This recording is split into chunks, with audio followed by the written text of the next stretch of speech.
Capitol Square from the Ohio News Network. Welcome to Capitol Square. I'm John Fortney. We have a great program for you today. We welcome Ken Hansen. He's from the Buckeye Firearms Association. He serves also as a municipal prosecutor and is experienced in firearms legislation. Columbus City Council member Maryellen Shaughnessy joins us, elected to City Council in 1997. She serves as chair of the Public Service Committee and is also a graduate of The Ohio State University. Well known in Columbus, she represents the third generation of her family to hold public office. Karen Kassler from our State House Press Corps today, the Bureau Chief of Ohio Public Radio and Television, and from the Dispatch Group, This Week newspapers, Michael Maurer. Well, first of all, I guess let me just start with the basics. Why did you want the change in the law? Because there's a lot to talk about, the veto override, so forth and so on. But first and foremost, what was wrong with the old piece of concealed carry legislation that you wanted changed? Well, I mean, there's a substantial list of things that are wrong with the original concealed carry legislation, House Bill 12. The biggest problems we were having statewide dealt with the car transportation issues. Those were the most immediate concerns. You literally had Korean War vets, World War II vets that have never been in trouble in their lives. They go out, they take the training, get the license, and are trying to transport the handgun. And because our law is the only concealed carry law in the nation that places restrictions on license holders on when they're in a car, you know, they're running afoul of these felony laws. So we were definitely getting a lot of accidental felons, and that was a priority to fix.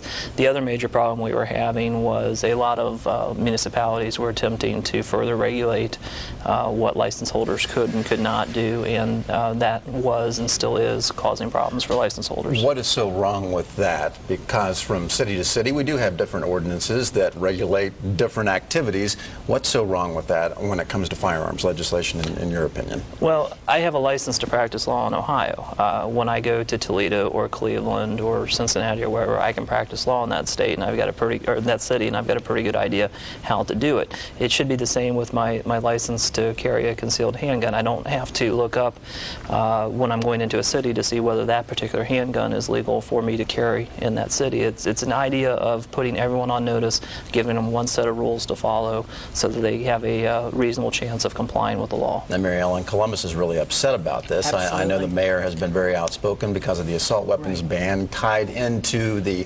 summertime and year-round task force on gangs. What is the bottom line message from the city of Columbus about the new legislation? Well, the fact is that our 700 and nearly 20,000 people who live in the city of Columbus have overwhelmingly told us that safety is the #1 issue. Over and over again, and I can tell you that more than 70% of our budget is directed towards safety. This is an overriding concern of not only City Council but also the administration.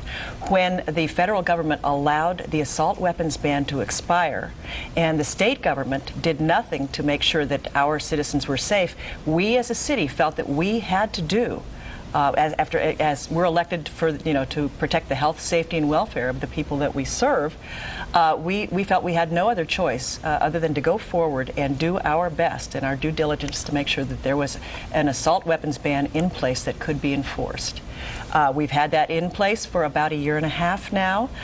This is, again, it's about safety in a dense urban population that is very different from the suburban and rural areas of our state. And we're offended that we have Big Brother here in the form of state government telling us what we can and cannot do. There is a home rule provision in the Ohio Constitution that I believe this flies in the face of, and that's the essence of it, and I hope we get a chance to talk more about it. Karen? There was a Quinnipiac University poll this week that said that 54% of Ohioans believe that the override was a bad idea. So I want to ask Ken, the numbers of permit holders since the concealed carry weapons law were not as high as were originally expected. 54% of Ohioans apparently think overriding the veto was a bad idea. How is what you were pushing not special interest legislation? Well, first, I don't think you can say that the number of licenses issued is not as high as expected. I think we're up to 85,000 Ohio licenses, something like 5,000 Florida licenses issued to Ohio residents, another couple thousand to Utah residents. I mean, we're very close to 100,000, which was the prediction for the first 2 years. As far as the poll, I believe it was question 9 and 10, and the wording of, I don't know who sponsored the poll, but certainly the wording of that question was, do you favor government imposing their will on local authority, which is not exactly the way it was worded, but that was the gist of the question. If the question was worded as, do you favor someone who has a license from the government having one set of rules to follow when they're traveling across the state, I would venture a very strong, different opinion on that. If you look at the number of calls that came into the legislative aides and the administrative aides down in the State House, I mean, those people had 1,000-yard stares. They were getting absolutely shelled with phone calls in the week before the override, and it was orders of magnitude in favor of the override and against the veto. Michael? I wonder, Maryellen, on the home rule question, were you personally in favor of the statewide ban or ban, I guess, on cigarette smoking? It seemed like that had pretty wide support. There's a difference here. I absolutely. Well, and see, this is the issue. You get these procedural questions, and people are always wanting to wave that flag. Right. But everybody, and this happens on all sides of the issues. I think that's a good. They move up and down. That's a good point. We have with cigarettes, you have an opportunity to go outside and smoke. There is no. When we come to something like assault weapons, we're talking about bullets. We're talking about bullets that can go through quarter-inch steel. We're talking about something that can go through a police officer's vest. We're talking about something that you can hear it over and over again when people use assault weapons. They go through houses. They go through walls, several walls in a house, killing people, innocent people inside their homes. We have a duty to defend people in this type of environment and understand that when we talk about uniformity, you're trying to superimpose a rule on a city that is very different than a rural population here. I was thinking of, I did a little research on Mr. Aslanides, and I hope I'm saying his name right. He's from Coshocton County. There are 35,000 people in Coshocton County. This is basically a rural population where you're going to be able to use something like an assault weapon in target practice in much safer manner than you could in a city.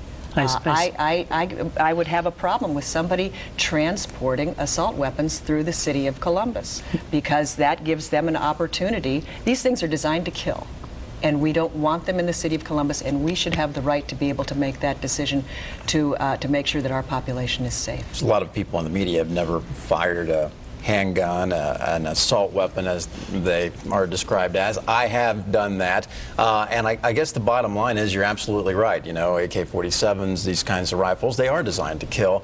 But the bottom line from the City of Columbus perspective, how has the assault weapon ban been beneficial? Because it all gets back to the old line about, only criminals are the people that are going be using these things in a criminal way, not the law-abiding citizens. So I guess what's the message about that? Well, the message is that we need to make sure that our police officers have every tool that they need to be successful here. And there are a variety of rules in the books. When one rule is taken away, we have an opportunity to impose another rule that helps them when they catch the bad guys to charge them with something that may stick. Here we've got an opportunity here when we take those gang members off the street to use this local ordinance to charge them with an additional offense. Let me point out that, I understand that this ban was predominantly pushed by Councilmember Mental, and he was unable to be here this morning, and I wish he would have been able to. First of all, guns are not designed to kill. They're designed to put a projectile on a target. What the user does with that is what determines it. We don't blame a hammer for building a house. These local ordinances punish as misdemeanors these crimes. Look at the Maurice Claret case. He was dead to rights in violation of the Columbus assault weapon ban. He was not charged for violating that assault weapon ban. Why? Because any crime you can commit in Ohio with a gun is already a felony, meaning that these local ordinances are not being used to punish people that are committing crimes, because the people that commit the crimes are already punished with a felony, meaning that the city cannot charge them and give them a tool or something to impose a sanction on the people that are committing crimes with these guns. But as a prosecutor yourself, you would have to think that you'd be sympathetic to cities that do have problems with gangs and so forth and so on.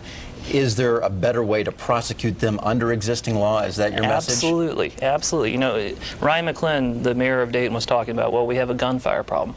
We already have a statute on the book that deals with gunfire. We have a problem with people shooting at police. We already have a statute on the books dealing with shooting at police. I mean, all of these things are addressed.